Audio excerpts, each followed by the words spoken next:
Hello and welcome to today's episode of Conversations with Karen and Kat. I'm Karen Scott Green. And I'm Kat Hardrick. Today on the show, we're honored to have an Atlanta-born powerhouse of purpose and healing, Astrid Serika Ross, affectionately known as Sister Sayeedah. I pronounced that right? That's correct, yes. All right. She is a mother of 5 and a grandmother of 2. Sister Sayeedah is not only a suicide loss survivor, but a fierce advocate for mental health, education, and community empowerment.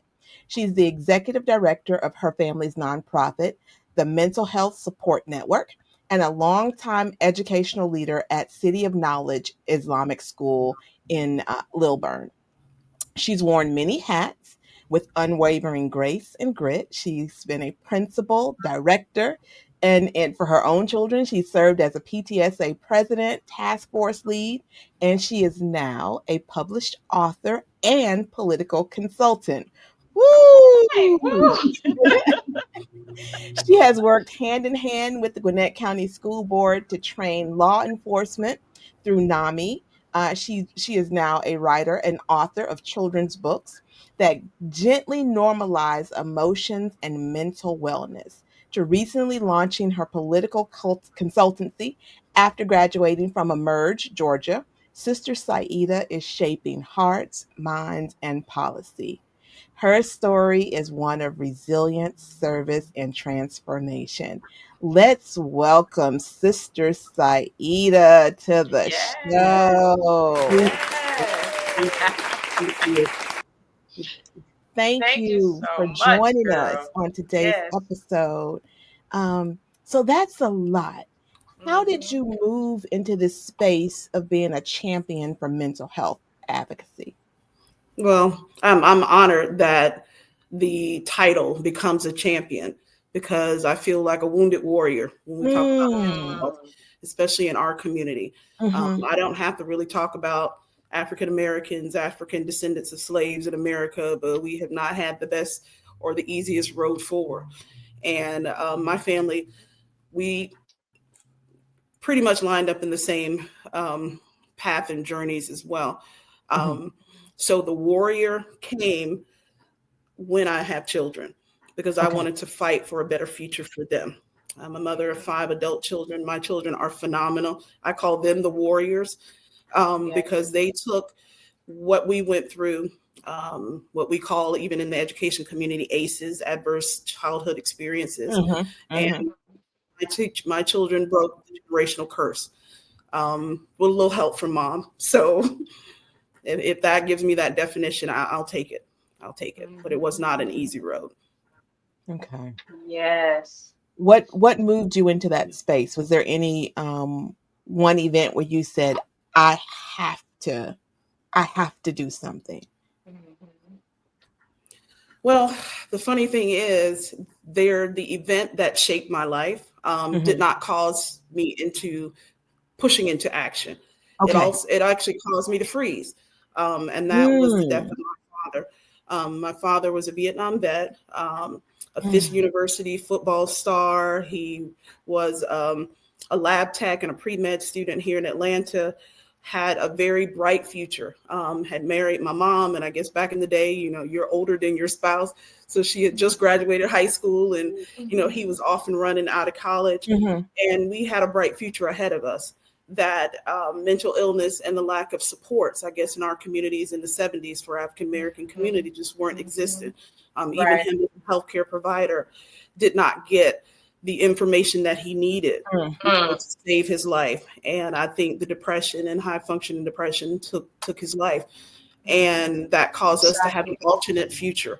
But my mom, raising me, and then I have a younger brother, I have 2 younger brothers. Just navigating that space, being Black in Atlanta. Yeah. So that should have pushed me into action.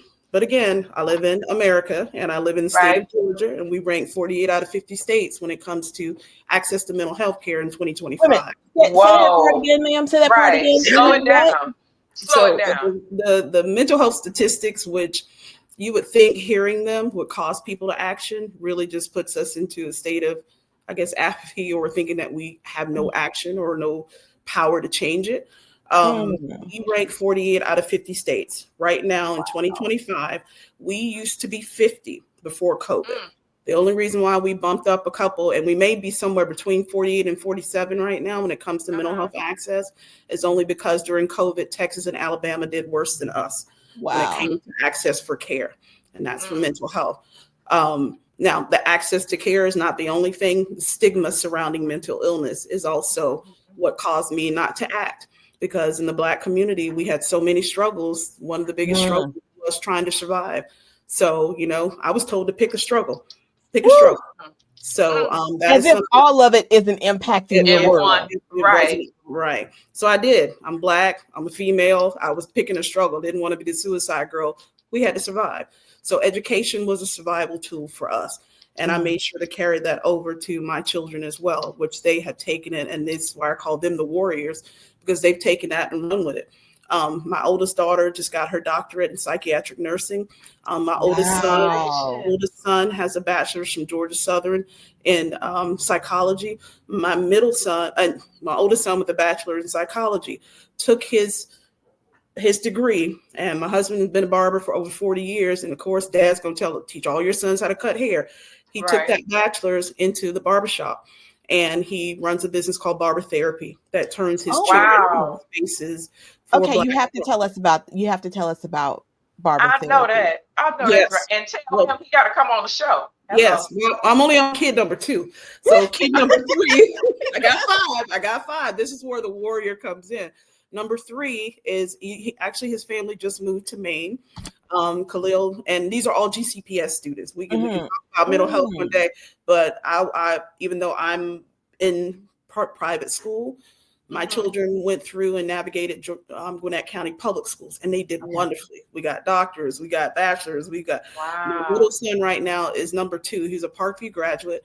He's number 2 in the nation in Greco-Roman wrestling. He was a Life University. He just graduated earlier this year with his bachelor's in psychology, and he just he just took a head coaching position in Maine at Maine Maritime Academy, and they just moved last week. So he does advocacy for athlete mental health. My youngest son, and these were 2 Parkview graduates right now, these are the 2 superstars. They were state wrestling champions back-to-back years. He got a scholarship to go to UTC, the University of Tennessee in Chattanooga. He got injured and came back during COVID, and we're like, look, you got to get up and get something done. Yeah, so right. Department, and he just graduated from paramedic school. So he's a Gwinnett fireman, EMT, and paramedic. That's a great career. Advocacy for first responders. And then my baby girl, she was the one that stayed with me the whole time in her private school, and then started GCPS late in high school. She's actually a registered behavior technician that works with children with autism, and she graduates with her 2nd degree from Georgia State in the spring of communications and ASL. And she's not dead. So we're talking about, mental health in so many different spaces. So I don't feel that I did the most, which was my nickname for my husband. You're doing the most. Children have done the most. So that warrior and breaking generational curses is something that we put a spotlight on, because my life wasn't supposed to stop. The thing was, we were supposed to survive, and we were supposed to survive better in the next generation. So that's right. What did you do differently as mom? What did you do differently to impress upon your children the importance of mental health and mental health advocacy? Because you obviously did something that all 5 of them have tapped into a space where they are either in the mental health field or they're in some aspect advocating for mental health in their field. Right. It's funny because it has to be, and again, for me as an educator, I think it was modeling, because I did not. And everybody said, you forced those kids into that field. No, I did not. I did not. But they naturally navigated into that space. It's not just, and we have to be honest about ourselves and families, it's not just one individual that suffers from mental health. When it comes to the part, even if there's one individual who's been diagnosed, we all suffer. You all feel it. And we not only suffer, we have multiple people who have challenges with mental health. So after my dad passed away, we lost 2 other family members to suicide. So we know we deal with anxiety, we deal with depression, we deal with every gamut of mental diagnosis. So I think what we did is first of all, I was loud about it. That was something that was the opposite of what happened, because I didn't find out about how my dad died until I was in my 20s after I got married. They decided not to tell me. Everyone sheltered you. Yes. And the shelter didn't work because it just delayed my knowledge of it and delayed my grief. Because when I found out about it, I was married, started having kids, and I found out how my dad left here. And it was devastating to me. And it made me become a helicopter mom. Yeah. A helicopter mom? Did you say a helicopter mom? Yes. What does that mean? Helicopter mom means I was everywhere at everything. Even though I'm in my school, in private school, I had my kids navigating those spaces because our school was only elementary and middle. When we got to high school, I had wrestlers. I had one in the orchestra. They were all over the place. So I wasn't, as a private school mom, a private school educator, I see how in these smaller spaces of education that parents show up. It's public school that we have challenges now trying to get parents, and it's for a number of reasons. A lot of families work, they don't have time, and they need the school system to be that caretaker so that they can provide and survive. The only thing is it pulls them away from their children's education and being present in that educational space. So I made sure to be present in that educational space so that my children would see it, especially when they were in so many different spaces. So I was that tired mom running from school one day to go sit at a wrestling match for 4 or 5 hours after school. One part of Lilburn to all the way down to Lawrenceville, and trying to get to all these spaces. So, number one, my children can see that parents need to be physically and, emotionally invested in what they do. Number two, I told my children, which is the only thing I told them, we poll, you got to be smart. That's your key. That's your key that's how we break the curse, is education. That's all we have to use. And they took it and ran with it. And they're still running with it. So, I champion my warriors on this side because they're doing that work as well every single day.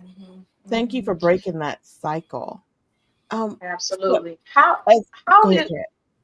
how do you weave your faith into your work?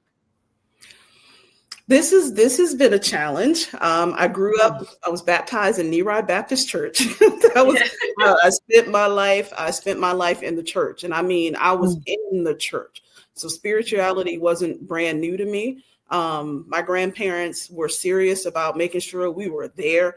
We were singing in the choir. We were in Sunday school. We were focused on that higher power, which is definitely another safeguard.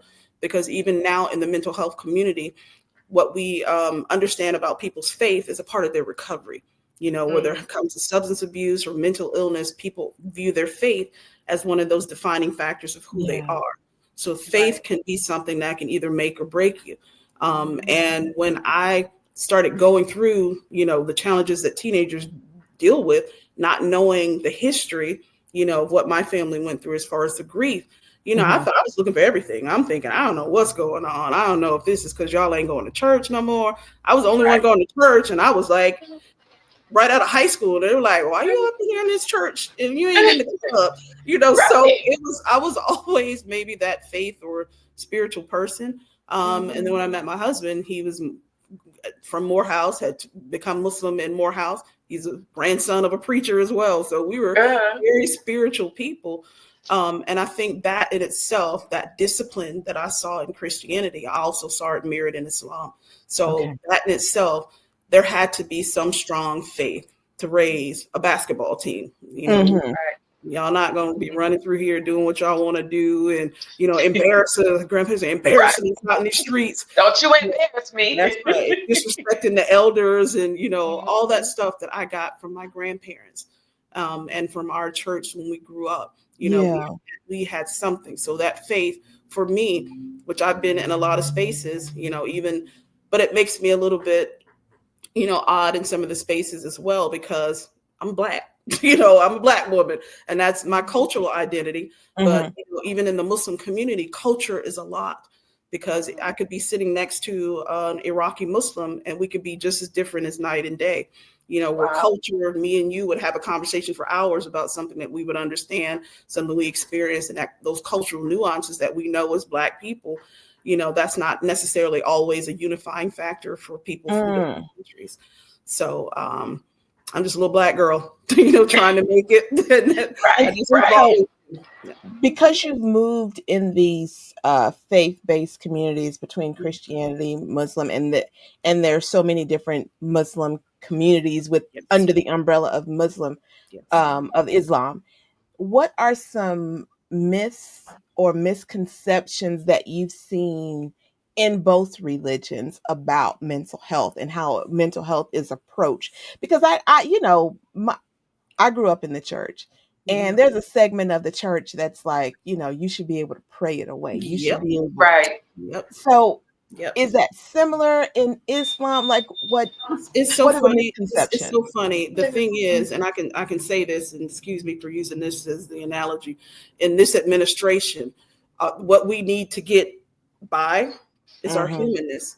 And that's the thing that is very unifying, because for the past 35 and a half years, I have been, kind of ingrained in different cultures of over 20 different countries.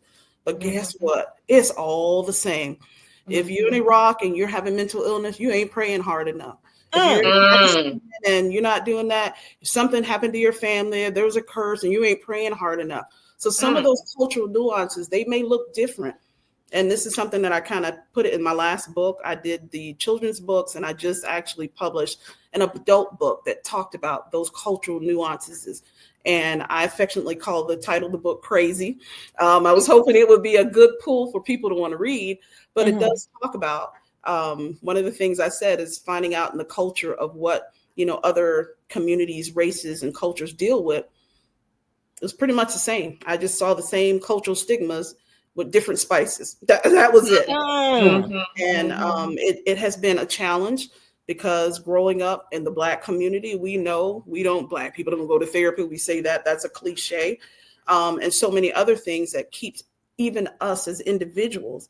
But over the summer when school is closed, this is the first year that I went to work, as a clinician under, my CPS certification. So I'm a certified peer specialist that works with parents. And I actually worked for the month of June and month of July at the only empathic clinic in the state of Georgia. And it's called Urgent Psych, the only urgent psychiatric empathic clinic. And say that name again? It's called Urgent Psych. Urgent Psych. It is about 1 block from Spaghetti Junction in Chamblee. And I need to plug it, because this is, again, something that needs to be a model that needs to be created. It's the only urgent psychiatric clinic in the whole state of Georgia. There's no other that you can walk in. And this is why I say, even in the political consultancy, when we talk about how we're going to make gains in the state of Georgia, we need to know what those resources are.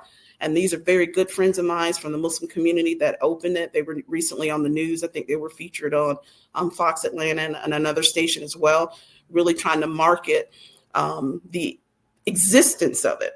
Now, the stigmas that we talked about, the cultural stigmas, those 2 months, oh my goodness, it was definitely an eye opener to see how we even stigmatize ourselves. So one of the biggest challenges is that we don't know how to talk about mental health. Doesn't matter where you are in the world. No one knows how to talk about it. Behavioral health is so far behind any other discipline in physical health.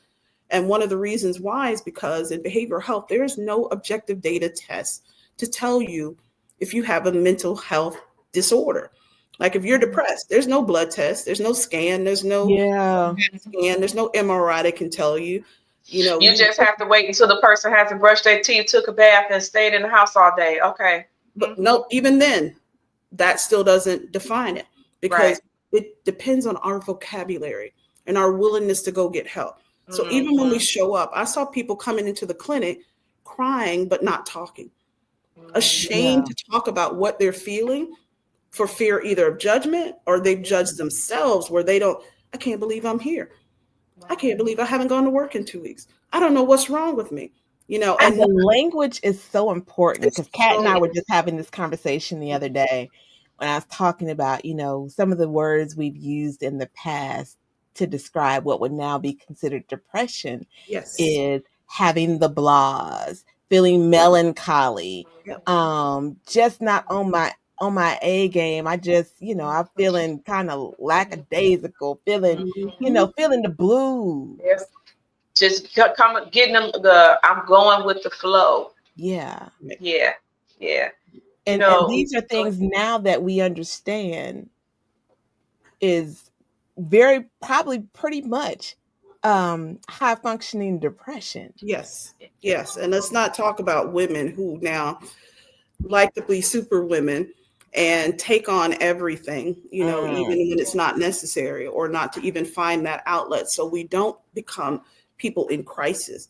And this is part of the problem. If you live in a state where access to care is down to 48 out of 50, when it's time to get some help because you waited so long, you didn't have the vocabulary, you couldn't take off from work, who's going to watch these kids? What they going to say about me? Is my employer going to see my health record? All those things cause people to wait too long. Yeah. And that in itself can be a bigger problem as well. Yeah, on top of guilt, shame, fear, all of that. You know, we're huge mental health advocates here, and I know you've done a lot of work. Can you speak just a little bit about some of the resources that you provide to citizens so they know what they can get when they reach out to you? Yeah, so one of the biggest things we do is the educational piece. I've been with NAMI now for 4.5 years. NAMI was where I learned how to use my voice. Can you say the acronym NAMI? We break down acronyms on this show, honey. So NAMI, we call it NAMI. We pronounce it NAMI. The acronyms NAMI stands for National Alliance on Mental Illness. And it's the largest organization in America that's mission and vision is to educate, advocate, and provide resources to the community. The largest one in America. You have lots of other ones, Mental Health America, you have the American Suicide Foundation, you have a lot of other ones, but NAMI has been instrumental in making sure that they collect data. They're one of the largest data collectors. They do support groups, they do referrals, they have mental health advocacy classes, seminars. I'm one of the educators there. I teach 5 of their courses. One is called Ending the Silence, which goes into middle and high schools and teaches young children about the indicators of mental illness, where to find resources, and how to be a friend to help. I also do one called Sharing Your Story with Law Enforcement, which I've gone to multiple police departments in the county and help train them on what mental illness looks like in the field, how not to stigmatize them, and now how to be a mental health advocate as well as law enforcement. Unfortunately, our law enforcement now are the biggest, let's say, healthcare providers in the field when it comes to being out in the community. They're going to be the ones called out to what we call 1013s. They're going to be the ones who are called out to any criminality that may happen that may have a mental illness component. During those first COVID years, I reached out to our local sheriff, Kibo, to ask Mr. Kibo Taylor, to ask him, what does Gwinnett County's mental health footprint look like? And at that time, we didn't have those resources that some of the other Atlantic counties have. Like Fulton County, they have like task force, they had like ride-alongs. We didn't even have a mental health task force until our sheriff created it and attached it to his budget. So, doing those type of things, this is something that we do to make sure that we're connecting people to resources, just like with NAMI. We have a group, or we stay in a network of clinicians. So if I know someone's looking for a clinician, I can help to connect them. We don't charge for these services. Right now, everything that we're offering right now is free. We have just a very small group, our family members that do it a lot. But we're connecting, we're advocating, and through NAMI, I do a lot of our advocacy with the state. I actually, for 2 years, helped host the Mental Health Mondays at the Georgia State Capitol. So if you've ever been down there on a Monday during the legislative session, the last 2 years, that was me at that table passing out flyers, talking to legislators, telling them my story, giving them the statistics, and, trying to make sure that they understood what it really looks like on the field before they're passing that legislation. And I was blessed to be a part of the last legislation that was passed in the state of Georgia, which was, I think it was rudely called 1013. Initially, it was called the Mental Health Parity Bill. Once it was was a bipartisan effort. We did a lot of outreach with across the aisles, Republicans and Democrats. Everyone is suffering. And we were able to pass that. Since 2022, we have not passed another piece of legislation in the state, and we're still stuck at 48. So this upcoming session, we need to have a lot of conversation with legislators, candidates about making mental health their priority in the state. Man, yeah. So I am a recipient of NAMI services. Yay. Yay. And I support NAMI. Yay. Yay. And I want people to know that it is for not only the person with, but for family members as well. So please check out National Alliance of Mental Illness, because they are the truth. They're about their business. They're about that business. Yes, ma'am. Yep. Yes, ma'am. Yep. Thank you with that. I want to also just ask you one simple question. How do you I know we're not wrapping up, but I gotta know now. I gotta know now. You give. That's the end. That's the end question. Jumping ahead, girl, but I want to know, how do you balance it all? Like your personal journey, finding out these things when you got married, and unpacking your own compound trauma, unresolved compound trauma over the years, and now you're pouring into so many other people and doing some amazing things. How do you manage your mental wellness today and juggling all of the different spaces that you're in? What's your go-to? Two things. Number one is my children and my grandchildren. They keep me going. I should have not 5 Purple Hearts. I did survive that, because I did that. We did that. 5 kids, and we all survived it. I know that's right. You girl, you look good. They did well. And that's the other thing, working with children, because again, that gives you hope for the future. It lets you know that what you're doing is impactful. You see it. And I have to keep up with these kids. So This is something that we have to do. So I think myself and that little girl that didn't get what she needed, I see those little girls now thinking, we can't stop. We cannot stop. Because that us stopping, slowing down, pausing, getting into that loop of stigma and judgment can cost someone their life. Yes. So, even conversations about social emotional learning in elementary school, that leads again to now better relationships, interpersonal skills, and a knowledge of self, and children being able to be, aware of their emotions and their moods and being able to speak about it. Amen. Because if we don't teach them early, man, they turn out to be adults that do not know how to properly express their emotions. Administration, like I said, those are the folks that didn't get the SEL back in the day, social emotional learning. And so let's move into the books. How did you what made you write the first book? So the first book actually was a labor of love. The little girl in the book, the little Afro puff girl, is Sayeedah. So her character is me, that little girl that was stormy, that didn't know how to express her emotions, went on an adventure. So that first book was very cathartic. All of them are very cathartic. Is that Rainbow in the Clouds? Rainbow in the Clouds. So what I did, unfortunately, as an educator, we found out that our parents don't read. A lot of people don't buy books anymore for children. So what I did is, outside of making the book itself, I actually created lesson plans for teachers in school systems. So the book is it's a picture book. Another reason why I chose the characters in the books is that even in our community, me and my best friend, who used to be our art teacher, we looked during COVID and we did not see a lot of books in our libraries that represented the children in our school. No Black and brown kids. Very few Black and brown kids, even fewer of those that mirrored their culture, to show the Islamic culture, to show different kids in different countries. So we decided to write those books that represented the children that had no representation. And I just threw my mental health, swerve in there and just threw it to make sure that, again, we're having conversations that make kids think, that give them the opportunity to explore emotions. We got enough silliness, we got enough fantasy, we got enough virtual reality and fiction. We need to start talking about the stuff that people can't talk about. Absolutely. That's how we feel about our podcast. Your books are available on Amazon.com. Are they also available on your website as well? Yes. Okay. On the mental health support network.support. You can also go to the link that takes you for the books as well. That's mental health support network.support. All right. So let me. The mental health support network.support.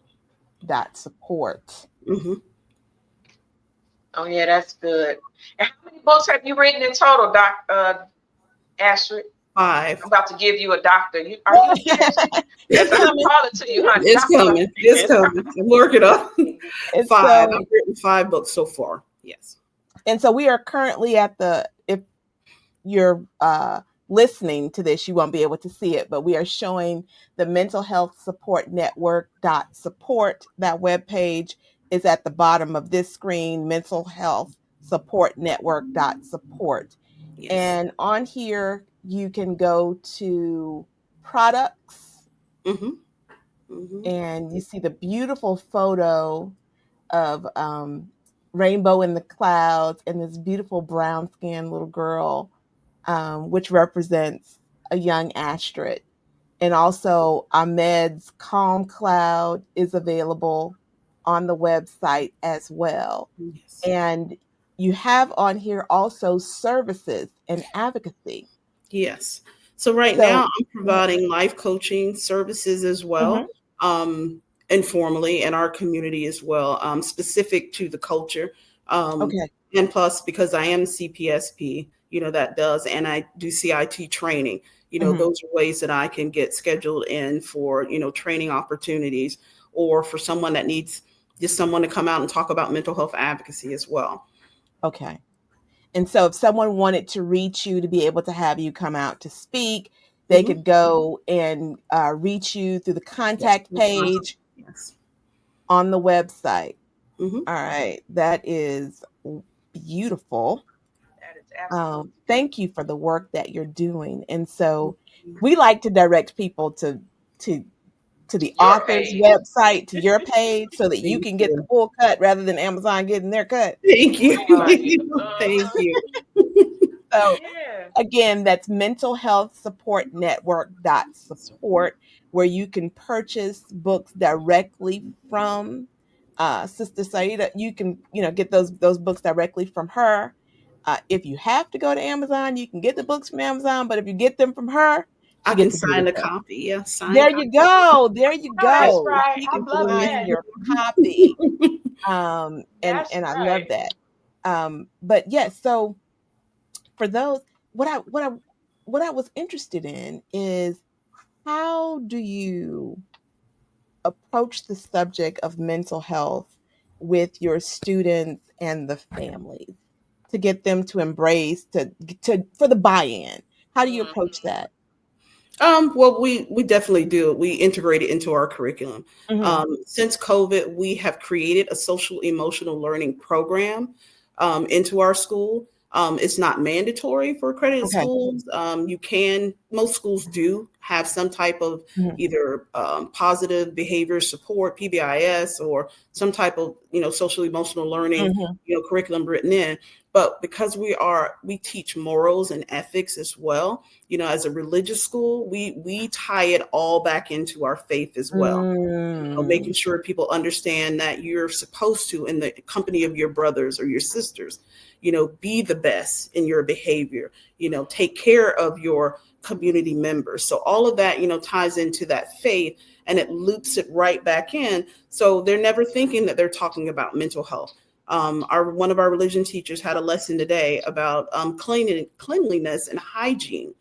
And she tied that back into, when you're not clean, how do you feel? You've got kids who bully you. You've got, you don't feel your best self. So those things are, they're hidden in a parent, but it has to be intentional.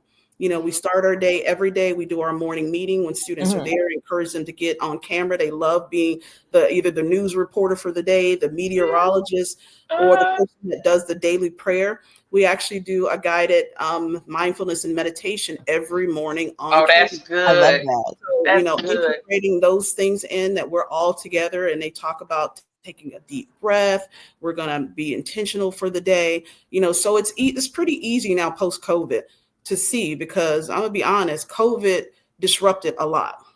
It disrupted, not only disrupted a lot, it and at first I was a little challenged with parents, like, what happened to my babies when you had them at home? But excuse me, I had a charge, sorry, unplug this laptop. Our parents were exposed to their parents for long periods of time. That's exactly what happened. Not to villainize the parents. The parents were in survival mode. They were trying to figure out what was going to happen. And you keep your babies close. So I applaud a lot of those parents that turned their homes into fortresses. And I had kids saying we couldn't go to the mailbox and we couldn't play with our neighbors. And I even heard a parent, they've got this 2-floor living room with the open ceiling. They put a playground in the living room. And we were like, what in the world? But at that time, we were questioning our own mortality. Yeah. We were trying to figure out whether our neighbors were trying to cough on our mail, or we were going to get something that would take out grandma. Yeah. So we did what we had to do. Now we have to realize grocery deliveries that was a trauma that we all experienced. So coming back together, it should have been mandatory for all schools to deal with that, because we've never taken a pause like that. Not in my lifetime. Maybe my parents, when they talked about the Cold War or something like that, getting under desks, but we've never had that pause before. It was truly historical.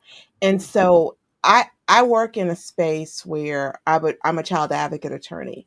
And so when I said earlier about our children the children were exposed to their parents for a long period of time, what I meant is that every sort of ism that existed prior to COVID was exacerbated when the entire family was home and they were on top of each other. So if there was abuse going on, be it verbal, be it physical, be it literally every ism that family was experiencing was now manifold, and so children were experiencing that, where they may not have been aware necessarily that mommy and daddy were fighting, or that something was, going on. Now there was no escaping it, and the children were had firsthand accounts of what was going on inside of their parents' marriage, inside of the parents' relationships, or just the parent by themselves, that, that COVID just kind of opened a window and exacerbated a lot of different things. So that's what I saw in my line of work. Very true. So true. Yeah. In my household, my child was teasing me, talking about I got it looking like FEMA up in my house. So I wasn't playing, girl. I was making sure we didn't have to leave either. We had everything we needed. Yes. But one thing I want to ask you about, what would you leave our listeners and people in the community? What would you tell them if they were interested in championing mental health in their communities? Because you said if we're in the state of Georgia, we're 49 out of 50. So that means that a lot of us are going to have to do our own thing and get that thing moving before we get something to happen at the Georgia Dome, right? Yeah. Yes. Absolutely. So what would you leave with our listeners if people wanted to champion something in their own communities? What advice would you give them to get started? I would first go even more micro than the community. Go to your kitchen table. Everybody in your house meeting after dinner. We're going to sit down and we're going to talk about, and I teach a class called the Mental Health Toolkit, because one of the things that we see, in our community, if we're statewide, if we're 48 out of 50 states and you're in need of help in a crisis, you're most likely not going to get it, or it's going to be incomplete. So the whole aim is to stay out of crisis. So the Mental Health Kit teaches families, teaches individuals how to build that virtual or physical, because I actually had someone who had a physical toolkit that they just put all these things in, and things like have a conversation with your family. What does our insurance look like? What are our behavioral health limits? Because that's the other thing. That's why the mental health parity bill had to be passed, because insurance companies were not paying out equal amounts as they would for physical ailments. And they had to be sanctioned numerous times. Even after that bill was passed, we just recently had some data come in and said that there were still infractions on the insurance companies where we have a hotline with NAMI and all these companies are still not paying. So you need to know before you're in a crisis, first of all, if you have health insurance, if you don't, where can you go get that support in a crisis? Right. What are the other things that keep you out of crisis? What does your self-care look like? Do you have a safety plan? If you have a diagnosis, do you have your prescriptions and your medications? All of those things are things that you need to have before you're in a crisis, just like they make us have, car insurance before you have a car accident. What are those things that you're going to need ahead of time? And this is proactive and preventative, because that's the only thing that's going to help us out. Because at first they told us we got to build clinicians. I built 5 of them. We're still 48 out of 50 states. So more than, my daughter went through getting her doctorate from Augusta University. And then she recently left the state because being a unicorn in this state, a clinician of color, someone who's a psychiatric, who has a nurse practitioner's license, they won't let her practice as a doctor in the state of Georgia. Baby girl said, I got student loans. So she went to Maine. She went to Maine to practice and is going to Minnesota for a fellowship. So another thing we need to talk about in the state is making sure that these young people that are taking their pathways into behavioral health, that there's incentives to keep them here. So good talent is leaving because they find someplace that are paying them their worth and their need. Yeah, absolutely. And then isn't that something? Here. But the thing that we should do immediately is have a conversation with our families to sit down and talk about what does mental health crisis look like in this family and how are we going to mitigate that crisis? I'm glad you said that. My mental health coach has me. I have a toolkit for myself. So when I reach certain stages, how I need to respond. So I'm glad you said that. That's very important. And I pray that everyone takes heed to that and start at home. Start at your kitchen table. So that's a good advice. Yeah. And it's always on Conversations with Karen and Kat. We inform, but we also give resources. So we wanted to let you know, if you are experiencing a crisis, you can call 1-800-715-4225. That's in Georgia. It's the Georgia Crisis and Access Line, which is available 24 hours, 7 days a week. It is a crisis hotline. Again, 1-800-715-4225. And if you feel that you are feeling suicidal, you can also use 988 from your cell phone. You can call or text if you are feeling suicidal. If you do not have health insurance where you have access to a mental health provider, or if your insurance is a high deductible type of a plan, which we've had in the past, you can also access mental health care if you're in Gwinnett, Rockdale, and Walton County, and Newton County, if I'm not mistaken, through Viewpoint Health. And Viewpoint is the community service board, which provides mental health services on a sliding scale. Again, that's Viewpoint Health, and you can Google that. And you'll find the different community service boards, the locations where you can go and get assistance for mental health that is community-based. And these organizations, a lot of people don't know this, but Viewpoint Health is also in our schools in Gwinnett County. So there is a case manager, a therapist that is assigned. I think they serve like two schools each in Gwinnett County, which is a lot, but they come to the schools, they meet with the students. So if you believe that your child is in need of mental health services, there might be something going on at home, you can work through their school counselor to be able to get Viewpoint Health into their school so they can meet with a therapist. Yeah. Love it. Love it. Kat, did you want to add anything else? No, you hit it. I like to tell everybody call 988 anywhere in the country. 988, call or text, whatever you're feeling. There's someone on the other end of that phone. If you are a veteran, dial 988, press 1 for veterans to go and get connected to someone who specializes with veteran services. But anywhere in the country, dial 988. Otherwise, contact that number if you're in the state of Georgia that Karen provided. And reach out to Astrid and find out what she's doing, man, right here in Georgia. I'm loving it.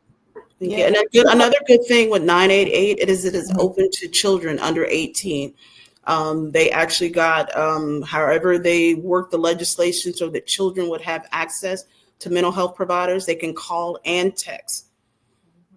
And that's important because we know some parents are reluctant for whatever their own reasons for seeking out mental health services for their children.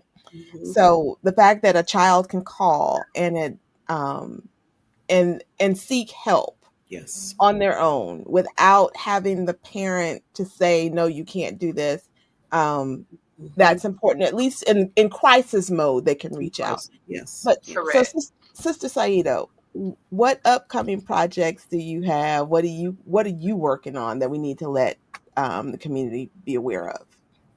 Well, excuse me, school just started for us, so we're off and running. We're in our finishing up our first quarter of school, and in a Montessori pre-K through 8th grade. You can just imagine what that looks like for my babies who are 3 all the way up to about 14 years old. So we are off and running in the school system. As far as our mental health, we are continuing. NAMI actually has an event coming up in October called NAMI Walks, which is one of our biggest fundraisers as well, and one of our biggest advocacy events for the state. And that, again, is just trying to put a spotlight on what NAMI does, try to gain more resources so that we can provide them to the community for free. Anything that NAMI provides is free to anyone who reaches out. Support groups, education, even having the seminars where we come out and talk to the community, your job, workplace, schools, all those things are provided for free. So this is one of the biggest fundraisers that we do so that we can continue that free support to the community as well. And for me as well, continuing my self-care and making sure that I can keep it going at 55. So you look good, girl. You look good. I know we didn't touch on your political space, but I definitely want to know more about that since we are in an election and somebody's running for office. I know. Congratulations. Congratulations. I didn't declare my candidacy. We just recently lost my brother. My brother was one of the reasons why I did a lot of what I did. My brother passed away August 5th. He had a very, very valiant fight with glioblastoma. He had a tumor. But for the past 5 years, my brother has navigated the spaces of substance abuse, homelessness, and was one of the driving factors behind what I did, and pushed so hard for our family, just trying to make sure that, we could break those curses and, put in that support that we so needed. Yeah. I'm sorry to hear about that. Yes, sorry for that. I'm here as a voice for all those candidates that are running. I'm a consultant to be in the ear shaking my finger because I heard a candidate say something that was wrong about mental health. So my voice is not silent. So I will definitely, you all will see me at the Capitol in the upcoming legislative session and anything else that we provide as far as those resources and classes for NAMI. Thank you for that work. Yes, thank you for that. And I look forward to connecting with you and learning more to make sure that I am a huge and Karen a huge mental health advocates. And we would love to continue to partner and uplift and support people doing the right thing so that Georgia will no longer be at the bottom, that we rise to the top with resources that we can provide to our citizens. Absolutely. Real resources. Absolutely. Yeah.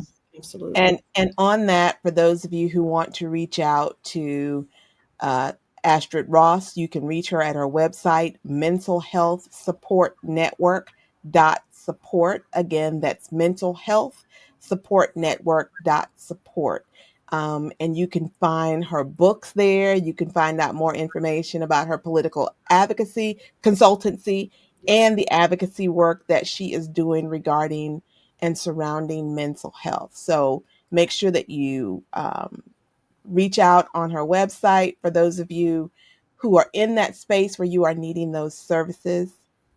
We thank you so much, Astrid, for coming out and joining us this evening to talk to us about the wonderful work that you are doing. Thank you. Thank you so much. Thank you. As always, we thank our listeners for joining us on this episode of Conversations with Karen and Kat, where we are impacting the world one conversation at a time.